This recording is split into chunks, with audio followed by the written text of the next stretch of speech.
আজকে আমার কাছে মনে হয়েছে করেছি হঠাৎ তোমার কাছে কেন মনে হয় ডেড বডি ছবির প্রচারণা তার জন্য বাইরে থেকে আপনারা প্রায় 42 তার জন্য মানে তার জন্য এটা আমার তার চলে আসলাম। কোনো ভাবার বয়স এখন নাই, কোনো ডানে তাকে চিন্তা করার সময় এখন মনের বয়স এখন স্কিলে তুমি আমাকে যা দেখছো মনের বয়স। আচ্ছা, আমি তোমরা সাংবাদিকরা সবসময় নেগেটিভ কথা বলে কি ভাইরাল করতে চাও? এটা একটা নিয়মতান্ত্রিক বিষয় দাঁড়াই গেছে তোমাদের কথার মধ্যে। কেন ওই ডেড বডি আর ছবি ডেড বডির সাথে পচে যাওয়ার সম্ভব? বাংলাদেশে নাম করা কিছু সাংবাদিকের কথা বলি, আওলাদ ভাই আছেন, আজাজুল স্যার আছেন, তারপরে যাকে আহমেদ জামান চৌধুরী, তারপরে কিছু সাংবাদিকরা এখনো যারা আছে, আমি নাম বলবো না, কিন্তু তারা মোস্ট আমার জুনিয়র। তাদেরকে দেখলে এখনো মনে হয় যে আমি দাঁড়িয়ে একটা সাংবাদিকের কাছ থেকে অনেক কিছু শেখার আছে।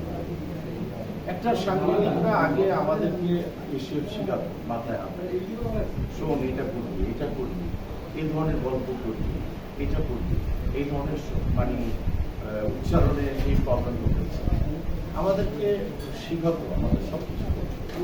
এটা একটা সময় গিয়ে না মানে কিরকম টার্গেট হয়ে গেছে, মানে কেন এটা একটা তো বিনোদন সাংবাদিকতা বলো আর হচ্ছে আর্টিস্ট বলো, এটা তো একটা সমতারের একটা রেল লাইন চলা পরিপূরক হওয়া উচিত, কিন্তু হচ্ছে না, এটা আমাদের ব্যাপার।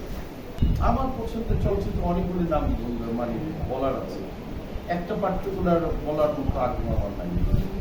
আমার মনেই থাকতে পারে, আমার ছেলের কাছে থাকতে পারে, আমার মেয়ের কাছে থাকতে পারে, আমার ওয়াইফের কাছে থাকতে পারে, সেটা আমাদের এখান থেকে আমাদের ভিতরে থাকে। সেটা ফার্স্ট এই সাপের কাপড় নিয়ে এত আর মানে খুদের বাড়ায়। আমার বন্ধুরা যারা আছেন এরকমটা দেখবেন, অবশ্যই এই ওয়েদারে সুস্থ থাকবেন, সুন্দর থাকবেন, সুন্দর মন মানসিকতা নিয়ে পরিবেশটাকে ভালো রাখবেন, এবং আমরা অলওয়েজ সবাই পজিটিভ থাকতে চাই, নেগেটিভটাকে দূরে রাখি।